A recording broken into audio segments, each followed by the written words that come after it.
కలలు పెద్దవిగా ఉంచు. వాటిని సాధించడానికి ధైర్యంగా ముందుకు వెళ్ళు. ప్రతి ఓటమి ఒక పాఠం. ఆ పాఠమే నీ గెలుపు దారి చూపుతుంది. సాధ్యం కానిది ఏదీ లేదు. ప్రయత్నం చేస్తే ప్రతి శిఖరం నీదే అవుతుంది. ప్రతిరోజు కొత్త ఆరంభం. నిన్నటి తప్పులు రేపటి విజయానికి మార్గం చూపుతాయి. కలలు కన్నవాడు గొప్పవాడు కాదు, వాటిని నిజం చేసినవాడే విజేత. ధైర్యం అనేది భయం లేనిది కాదు, భయాన్ని ఎదుర్కొనగల శక్తి. నిన్ను ఎవ్వరూ నమ్మకపోయినా నువ్వు నిన్ను నమ్ము. అదే నీ విజయానికి మొదటి అడుగు.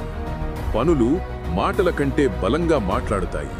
కాబట్టి కష్టమే నీకు గౌరవం తెస్తుంది. విజయం కోసం మార్గం కష్టం, కానీ ఫలితం తీపి. ప్రపంచం నీపై నవ్వినా పట్టించుకోవద్దు. ఒకరోజు నీ విజయం వారిని మౌనం చేస్తుంది.